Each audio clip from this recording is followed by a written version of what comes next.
اخواتي الطرش، طبعا كلكم وحشكوا الفيديوهات بتاعت مين لما بيخرب يتنيل على نفسه. طب مين وهو صغير لما كان ياكل حاجه ويبقى عايز يقرف حد منه كان بيعمل كده؟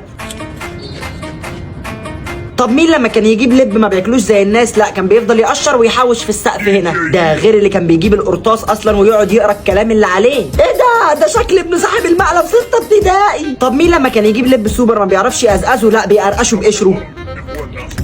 طب مين لما كان يبقى بيشرب عصير وعيل صغير يقول له هات حبه يقول له لا يا بابا ده في دواء انا اصلا مريض بالهرسيا؟ وطبعا العلبه دي بعد ما بتخلص ما بتترميش في الزباله على طول، لا لازم تترمي كده.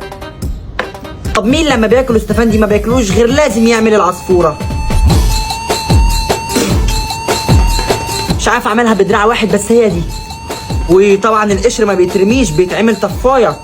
طب مين لما كان يجي يقسم حاجه هو واخوه ما بيقسموهاش بالحب والاخوه، لا يقسموها بمسطره كده هم نصين زي بعض، اقسم يا معلم. ده غير اللي مش بياكل الهوهو زي الناس لازم يفتحها ويلحس الكريمه اللي جواها. طب مين لما كان يقسم ازازه عصير هو واخوه كان بيدور على اللي مليانه اكتر وياخدها؟ يا ابني وربنا الاتنين قد بعض بس انا هاخد دي. طب مين هو واصحابه لما كانوا يلاقوا كنزايه فاضيه في الشارع ما بتترميش، لا بتتملي رمله ويلعبوا بيها اللعبه دي؟ وطبعا لما تقرر ترميها ما بتترميش زي الناس، لازم تعمل التاتش ده. مش هقول لو لقيت نفسك اعمل لايك عشان انت اكيد لقيت نفسك، فاعمل لايك وما تبقاش عيل تنح.